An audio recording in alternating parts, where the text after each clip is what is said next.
Fine, let's start. Number 1. Finger amputation in the Painted Caves. Deep inside the Gargas Cave, in the Hautes-Pyrénées of southern France, the walls are covered with human hands.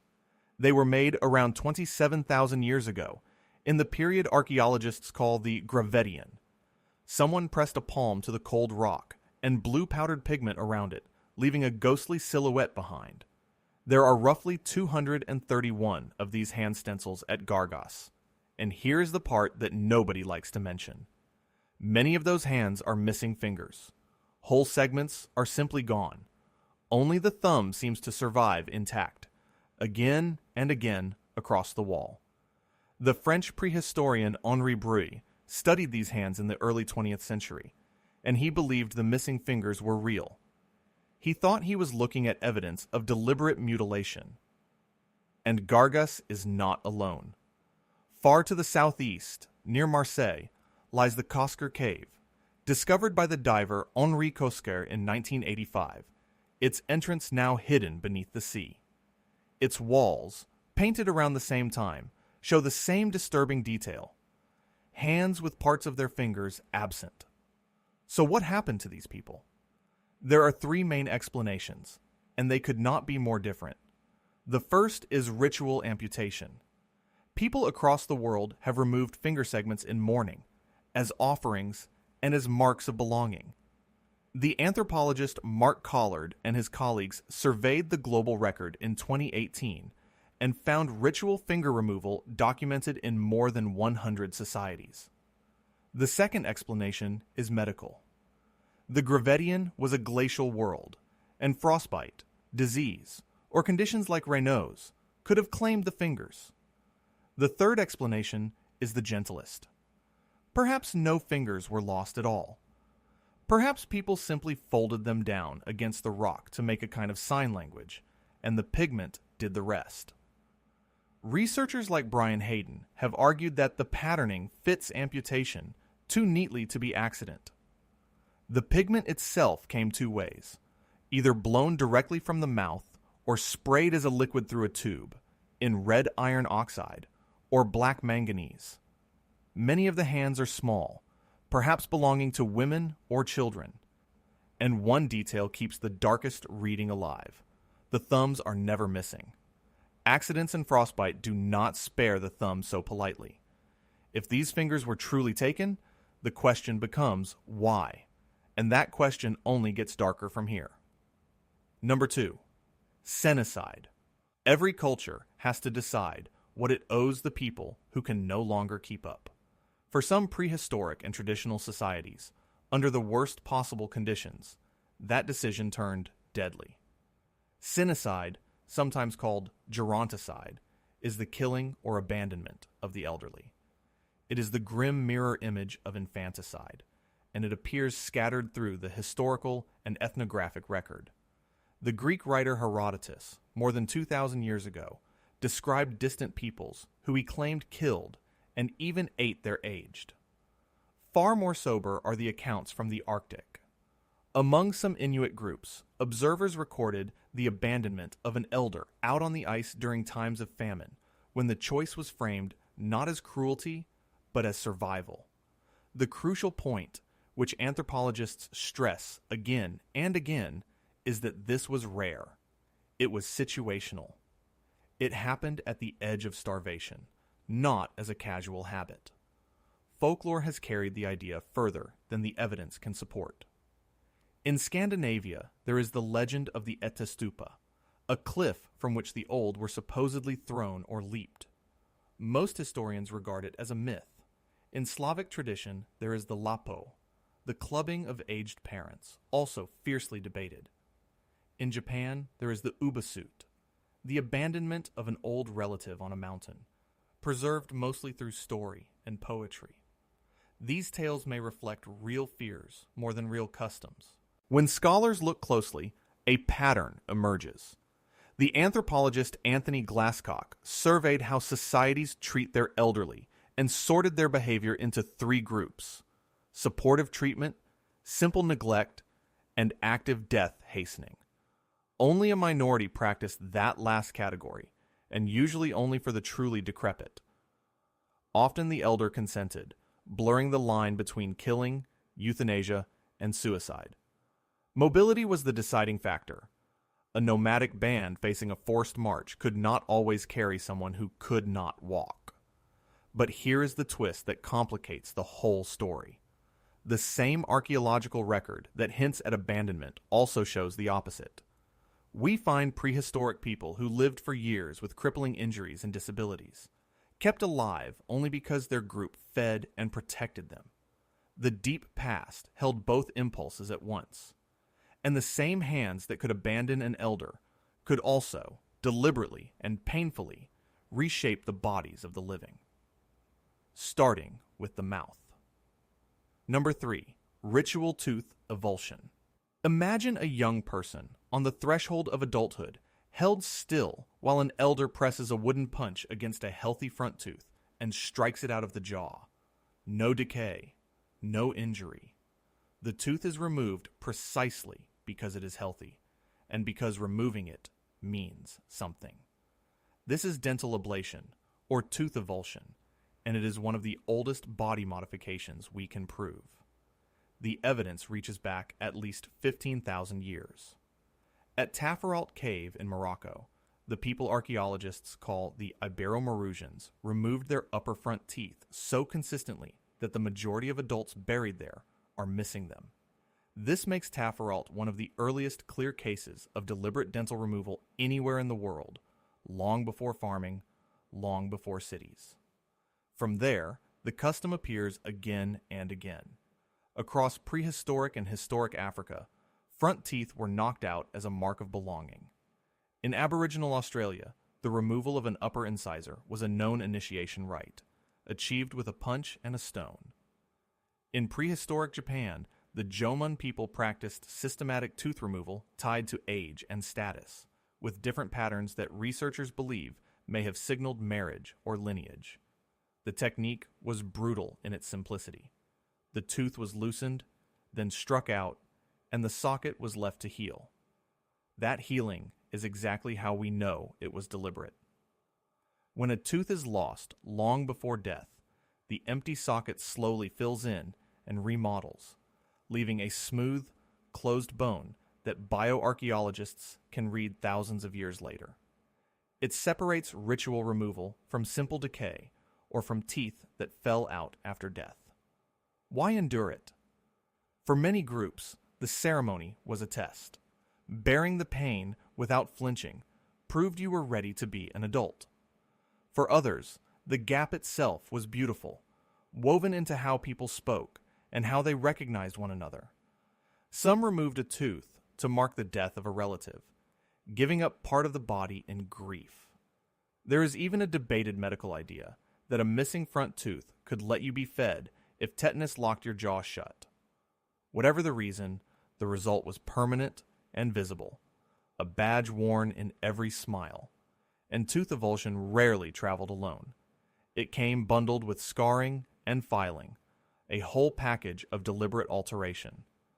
But if these people would do this to the living, consider what they were willing to do with the dead. Number 4. The smoke-cured ancestors. In most of the modern world, the dead are removed from sight quickly. We bury them, we burn them, we say goodbye. But for some peoples, the dead never really left. They were dried, preserved, and kept where the living could see them, talk to them, and ask for their help. The most striking example comes from the Anga people of the Asaki region, in the highlands of Papua New Guinea.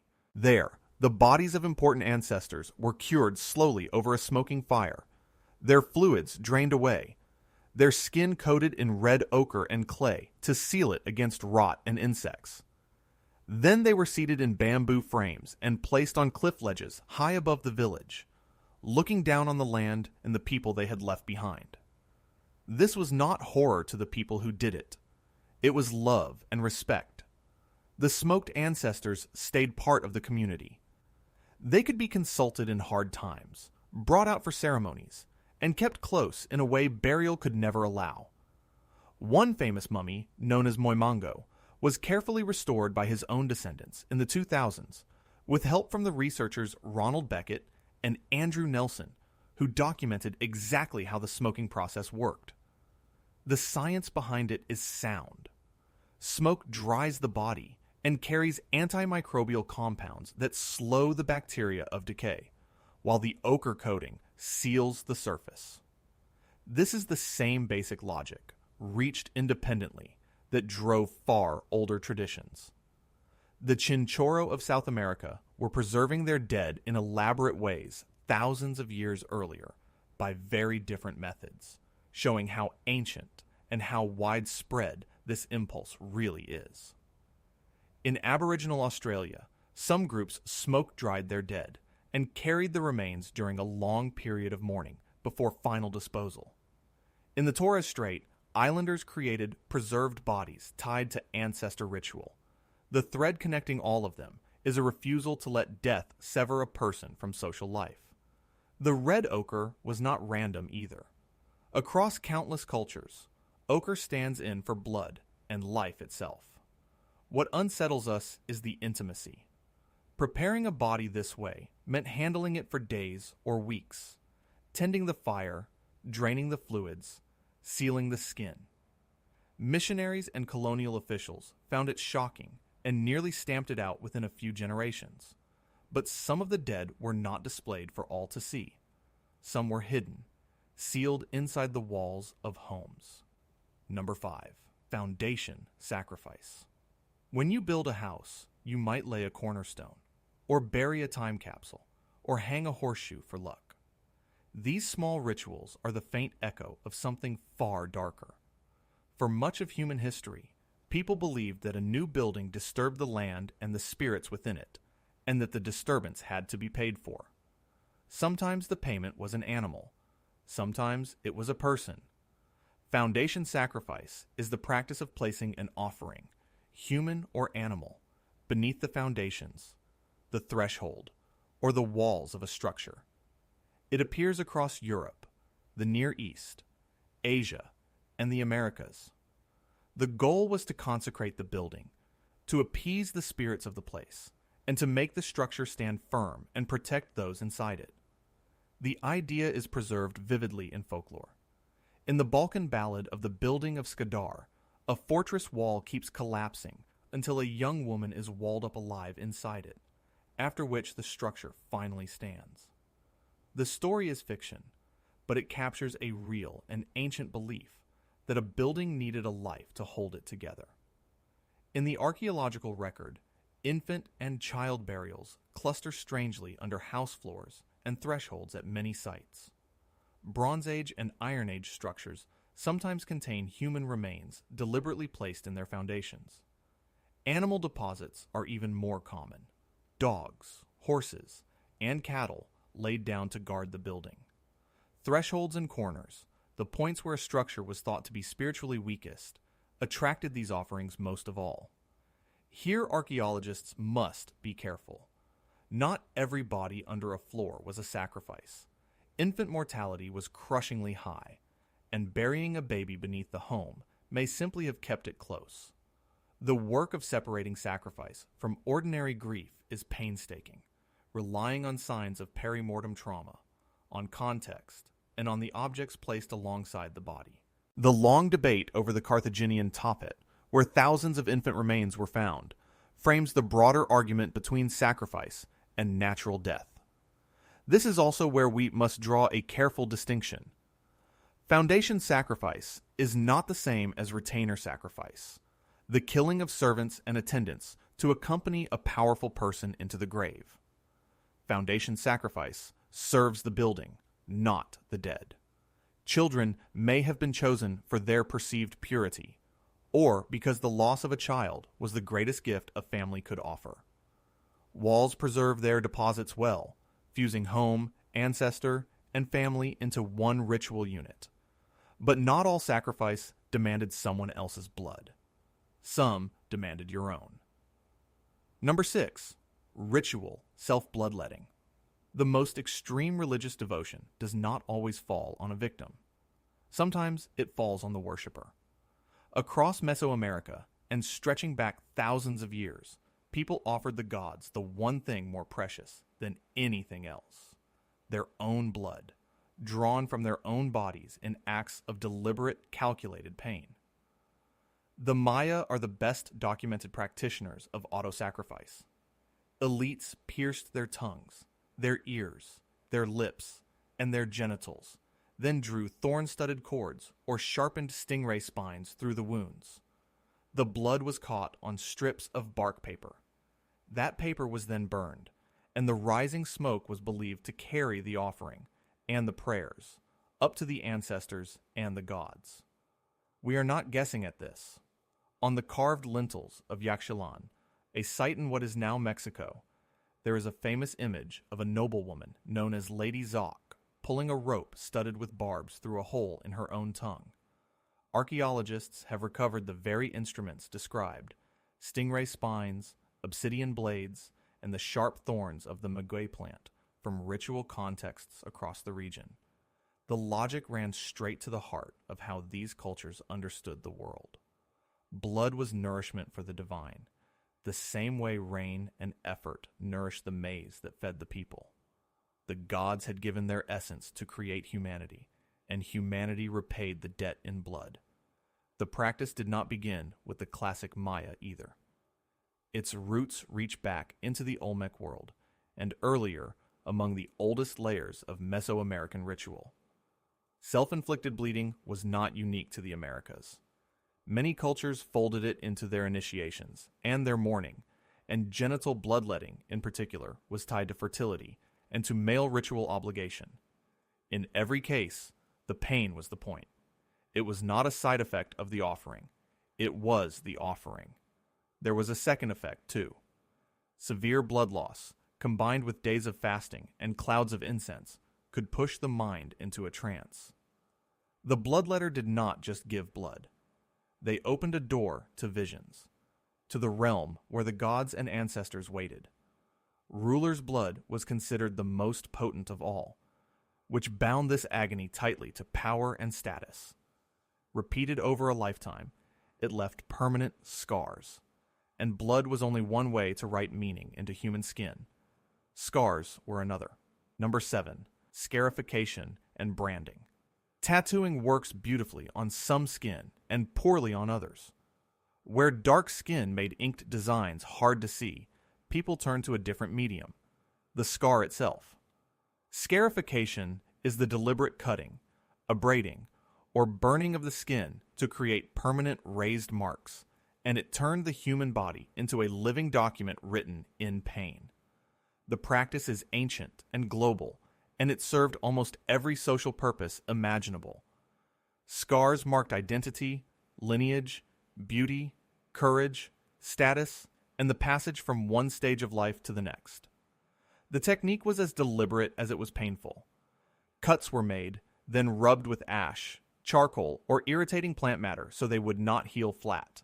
Instead, they swelled into prominent raised keloids, the bold, three-dimensional patterns the culture intended.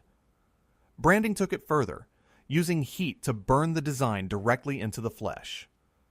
Direct archaeological evidence is rare, because skin almost never survives the millennia. But we have hints. Some prehistoric figurines are carved with incised patterns on their bodies that many researchers interpret as depictions of scarification. And we know skin marking is genuinely ancient because of bodies like Ötzi, the Iceman who died in the Alps around 5,300 years ago, whose preserved skin carries dozens of tattoos. The impulse to permanently mark the body is at least that old. The ethnographic record is overflowing. Across Africa, Melanesia, and Australia, elaborate scarification systems flourished. Patterns could encode tribal affiliation so precisely that a stranger's origin could be read at a glance, like a passport carved into the skin. For many groups, simply enduring the cutting without crying out was the proof that you were fit to be an adult or a warrior. For women, scarification was often tied to fertility, beauty, and readiness for marriage. The danger was real. The wounds took a long time to heal, and could easily become infected, so surviving the procedure itself carried meaning. Specialists held the knowledge of the patterns and techniques, passing it carefully across generations. Scarification rarely came alone. It traveled with tooth evulsion and tooth filing as part of a coordinated package of modifications that together announced exactly who a person was. Above all, it was permanent. Unlike clothing or paint, a scar could not be removed or faked. It fixed group membership into the flesh forever, recording childbirths, kills, and victories. But some modifications reshaped the face itself, stretching it larger year after year. Number 8. Labrets and Lip Plates. Picture a person whose lower lip holds a polished disc the size of a saucer, stretched there over years of patient, deliberate effort. This is the world of labrets and lip plates, and it is far older than most people imagine. A labret is an ornament worn through a piercing in the lip. A lip plate is a large disc that progressively stretches that opening wider and wider, and the practice is among the oldest forms of personal decoration we can document. Stone, bone, and ivory labrets turn up in the archaeological record going back tens of thousands of years into the Upper Paleolithic. Even when the ornament itself is gone, the body remembers. A labret rests against the teeth and gums, and over time it grinds a distinctive worn facet into them. Bioarchaeologists can spot that wear on ancient teeth and know, with confidence, that the person wore a lip ornament, even if nothing else survives. The traditions documented in recent centuries are vivid. Lip plate customs are recorded among peoples in Africa and among indigenous nations of the Americas. The process always started small, a modest piercing, and then the opening was stretched over months and years with a series of ever larger plugs. The result could not be undone. Among some groups, a large lip plate signaled beauty, marriageability, and full adult status for a woman. Among the peoples of the Northwest Coast and the Arctic, labrets signaled rank, gender, and group affiliation. The materials ran the full range, from humble clay and wood to polished stone, shell, and precious substances reserved for the elite. The size of a lip plate could track a person's milestones or correspond to the bride wealth a family expected. Wearing it reshaped the most basic functions of the body. Speech and eating had to adapt around the ornament, integrating it into every meal and every word. What this tells archaeologists is profound. The presence of labrets reveals that prehistoric people, deep in the Ice Age, already had complex systems for signaling who they were, systems that connect to the broader explosion of personal ornaments, beads, and pendants in the same period. Deliberate facial modification is not a modern invention or a recent oddity. It is one of humanity's oldest aesthetic projects, demanding a tolerance for prolonged discomfort that lasted years. But violence to the body was not always self-chosen. Some of it was taken by force. Number 9. Scalping. You think you already know this one. The word conjures a single, narrow image from old films and frontier stories. But scalping is far older, far more widespread, and far more disturbing than that cartoon suggests. And the proof is written directly on prehistoric bone. Scalping is the removal of the scalp, usually with the hair still attached, as a trophy or a ritual act. When done with a stone or metal blade, it leaves an unmistakable signature on the skull. Fine cut marks, often arranged in a rough circle around the crown of the head, where the blade sliced through to separate the scalp from the bone. Bioarchaeologists can distinguish these marks from butchery, from defleshing, and from the gnawing of animals by their precise location, depth, and pattern. One of the most haunting sites is Crow Creek in South Dakota, where the remains of hundreds of massacre victims were found, dating to around the 14th century, before any European had set foot there. Many of the dead had been scalped. And this is the crucial discovery.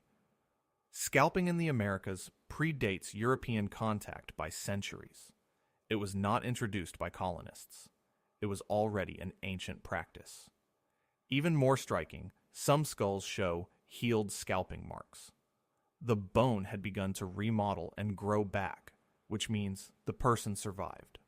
They lived through having their scalp cut away, and their body slowly repaired the wound over months and years.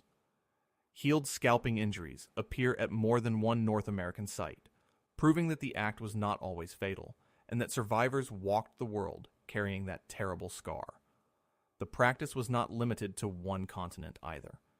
Researchers have proposed scalping cases in prehistoric Europe and Asia as well.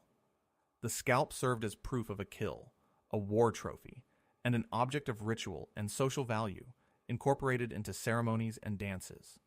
It overlaps with broader traditions of taking heads and body parts as trophies, but it is distinct, targeting only the scalp and its hair.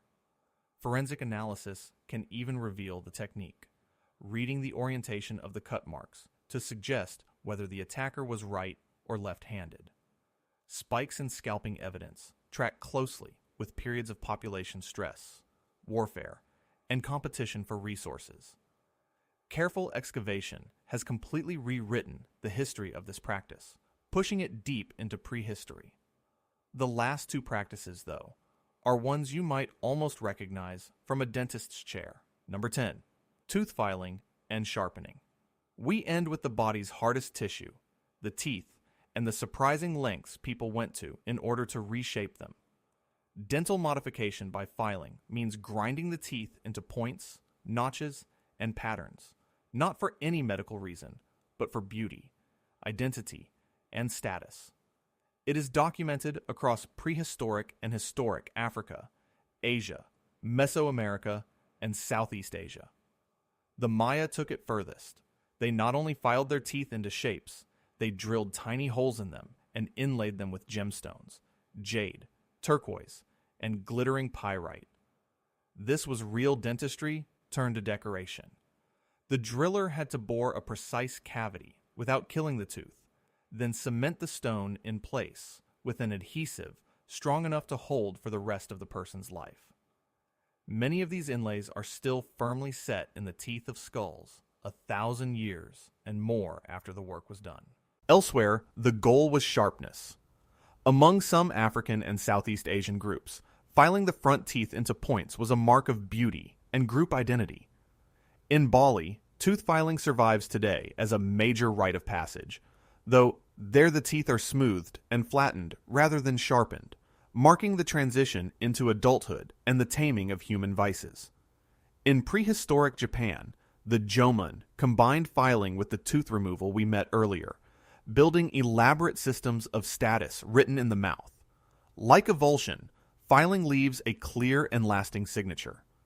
The flattened or notched surfaces are visible on archaeological teeth, and bioarchaeologists have built detailed typologies of the patterns to track cultural styles and contacts between groups. The procedure was not without cost. Filing through the hard enamel exposed the sensitive dentin beneath, risking pain, infection, and the death of the tooth if it was done too aggressively. It demanded specialist knowledge of tooth anatomy to spare the living pulp inside. Some patterns deliberately mimicked the teeth of animals, linking the wearer to symbolic power or to a totem. And like the other modifications, filing rarely stood alone. It joined scarification, evulsion, and labrets in a single coordinated language of the body. The modified teeth were a permanent, highly visible badge, displayed with every smile and every spoken word. Colonial and missionary pressure suppressed many of these traditions, though a few, like Bali's, survive with deep religious meaning intact. Step back from all 10, and a single pattern runs through every one of them. The body as a deliberate canvas. Look back across these 10 practices, and a striking theme rises to the surface. So many of them, the tooth evulsion, the scarification, the labrets, the tooth filing, share one quality. They were permanent, they were painful, and they were chosen. Prehistoric people deliberately and irreversibly altered their own bodies, and they did it on purpose, knowing it could never be undone. Why? because permanence was the point. A mark that cannot be removed, cannot be faked. In a world without identity documents, without writing for most of human history, the body itself became the record. The pattern of scars on your chest, the gap in your teeth, the plate in your lip, these announced your lineage, your tribe, your status, and the milestones you had passed. They were a passport carved into flesh, readable across a valley or a battlefield. The pain was not incidental. It was the price that made the mark meaningful. Anyone can wear a costume. Only someone willing to endure the blade, the punch, or the years of stretching could carry these signs. Bearing them proved your fitness, your commitment, your belonging. That is why these modifications so often clustered together at the great thresholds of life. The move from child to adult, the readiness for marriage, the entry into warriorhood. There were specialists who held this knowledge, who knew the patterns and the techniques and passed them down with care. There were gendered rules about who was modified and how. There was real risk because infection could turn a rite of passage into a death sentence, which only raised the stakes and the meaning. And the same basic logic appears in cultures separated by oceans and tens of thousands of years. From Ice Age Labrets to recent scarification, a shared human solution to the problem of saying, without words, exactly who you are. What feels disturbing to us was, to them, simply how a person was made complete. We tend to think of body modification as modern, as rebellion or fashion, easily reversed. The deep past tells a different story. For most of human history, the body was the first and most important medium of meaning, written on with permanent ink of scar and bone. And that raises a harder question, because the same hands that adorned the living also decided, sometimes, who among them would live and who would die. There is a paradox sitting at the center of this story, and it refuses to resolve neatly. The same species, sometimes the very same community, could both kill its most vulnerable members and care for them with extraordinary tenderness. Senicide and foundation sacrifice show us one face. The archaeological evidence of long-term care shows us the other. Both are true at once. Consider the killing side first. Under famine, a nomadic band might leave behind an elder who could not walk. To consecrate a building, a community might take the life of a child. These are real, and they are hard to read with modern eyes. But now consider the other face. Across the prehistoric record, we find individuals who survived for years, even decades, with injuries and conditions that would have made them completely dependent on others. A person with a withered arm, a healed but crippling fracture, a blindness, a body that could not feed itself. They lived only because their group chose, day after day, to feed and shelter and carry them. The pivot between these two faces was almost always resource scarcity. When food was plentiful and the group was settled, compassion had room to breathe. Elders were supported, the sick were nursed, the disabled were sustained. When famine struck, or the band had to move fast or die, the moral options narrowed to something terrible. Mobility forced impossible choices, and belief supplied the framework that made those choices bearable. This is why the very children who might be sacrificed in one context were also, in another, buried with obvious grief and care, wrapped and adorned and mourned. It is why we have to resist two opposite temptations. One is to judge these people as simply savage, monsters who killed without feeling. The other is to romanticize them, to pretend the brutality was never real. Neither is honest. Reading intent from ancient bones is genuinely difficult, and consent and agency often hovered in the picture, especially in assisted death among the very old. Colonial observers, for their part, frequently sensationalized indigenous customs, inflating rare acts into supposed everyday savagery. What the care cases reveal is that empathy is ancient, every bit as old as violence. Tenderness and brutality lived side by side in the same hearts. Holding both truths at once is the only accurate way to see the deep past. The remaining question is simply how we know any of this at all. None of these practices left a written account.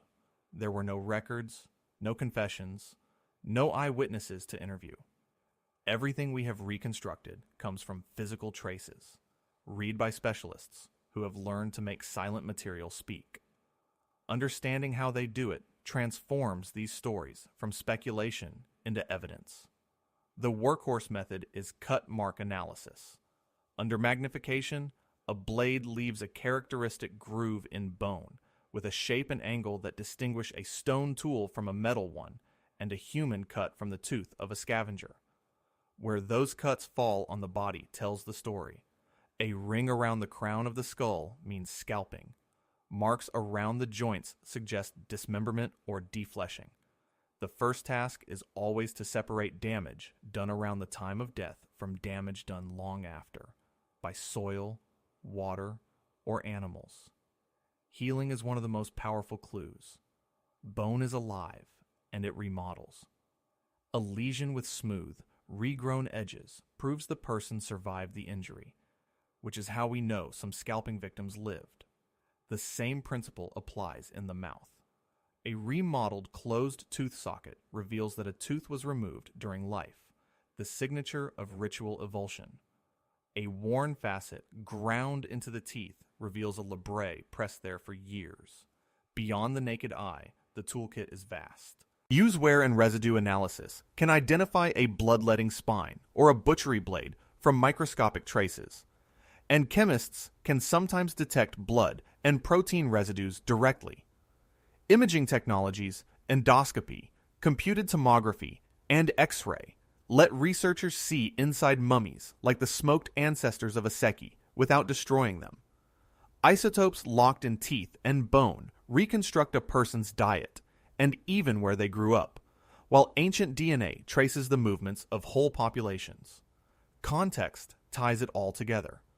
Where a body lies, what is placed with it, and how it relates to a building or a grave can turn an ambiguous skeleton into a clear case of sacrifice, or rule it out. Taphonomy, the study of what happens to remains after death, guards against mistaking natural processes for human acts. Experimental archaeologists even replicate ancient techniques to see what marks they leave. Ethnographic comparison offers interpretive help, though it must be used with caution. And across many skeletons, statistical patterns emerge that no single body could reveal. Yet for all this power, much remains genuinely unknown. Honesty demands that we admit the limits. For every confident statement in this story, there is a question still open, an interpretation still contested, a gap in the evidence that may never be filled. The deep past does not give up its secrets easily, and the best researchers hold their conclusions loosely. Return to where we began, the severed fingers of Gargas. Decades of study have not settled the debate. Was it deliberate ritual amputation, the loss of fingers to frostbite and disease, or simply fingers folded down in a gestural code? Each reading has serious defenders, and the truth may differ from cave to cave, or even from hand to hand on the same wall. The mainstream caution, the archaeological detail, and the more speculative ideas all still circle the same incomplete picture. Senicide raises its own uncertainties. How common was it really?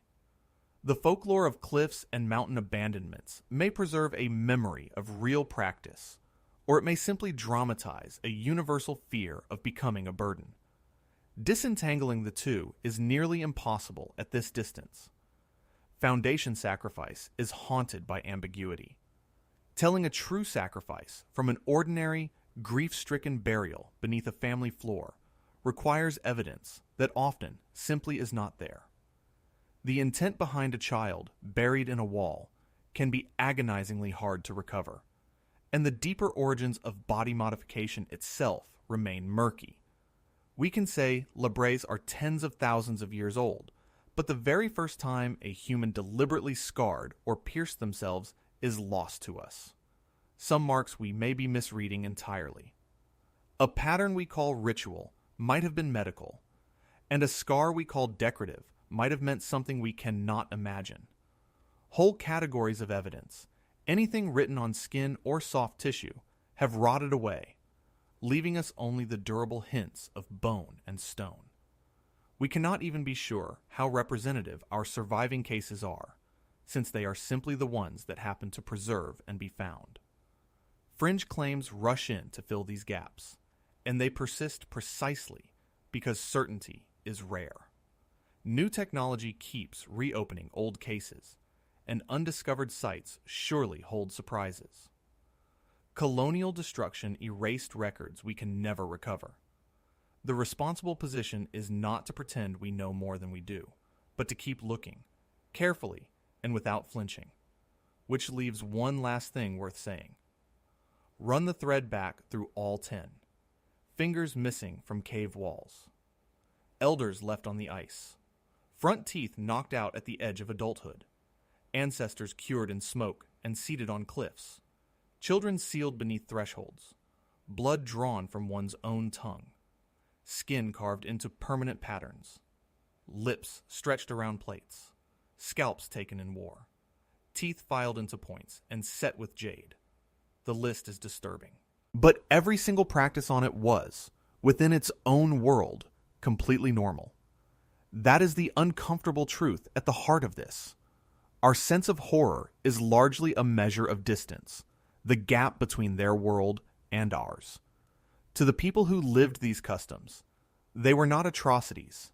They were duty, devotion, beauty, survival, and belonging.